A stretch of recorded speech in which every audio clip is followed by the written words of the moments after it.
गोष्टी करूया चालू. लवकरच प्रिबालूला सबस्क्राईब आणि शेअर करा आणि छान छान गोष्टी ऐका. मी आहे प्रिबालू. चांदण्यांच्या प्रकाशातील जादूची सफर. रात्रीची वेळ होती. सगळीकडे शांतता पसरली होती. छोटा आरव आपल्या मऊ अंथरुणात झोपला होता. बाहेरून चंद्राचा मंद प्रकाश खिडकीतून त्याच्या खोलीत येत होता. आरवने खिडकीबाहेर पाहिले आणि त्याला एक गंमत दिसली. अचानक खिडकीतून एक छोटा पांढरा आणि कापसासारखा मऊ ढग आत आला. तो ढग आरवच्या बेडजवळ येऊन थांबला. जणू काही तो आरवला फिरायला बोलावतो आहे. आरवने आनंदाने ढगाकडे हात केला. आरव हळूच त्या ढगावर जाऊन बसला. ढग खूपच मऊ आणि उबदार होता. चला, आपण एका जादूच्या प्रवासाला जाऊया, आरव हळू आवाजात म्हणाला. ढग हळूहळू हवेत तरंगू लागला आणि खिडकीबाहेर निघाला. ढग आरवला घेऊन आकाशात उंच उडाला. खाली छोटी घरे आणि झाडे अगदी खेळण्यांसारखी दिसत होती. सगळीकडे निळेशार आकाश आणि थंड हवा होती. आरवला खूप छान वाटत होते. उडता उडता ते एका सुंदर बागेत पोहोचले. पण ही साधी बाग नव्हती, ही तर चांदण्यांची बाग होती.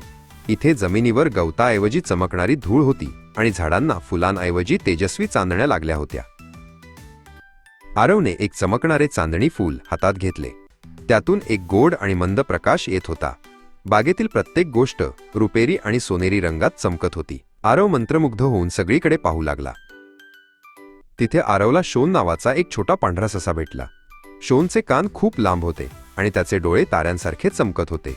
शोनने आरवचे स्वागत केले आणि त्याला बाग फिरवून दाखवू लागला.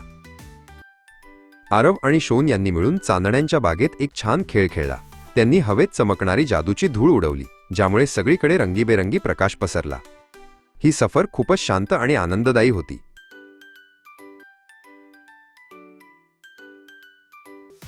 आता आरवला हळूहळू झोप येऊ लागली होती.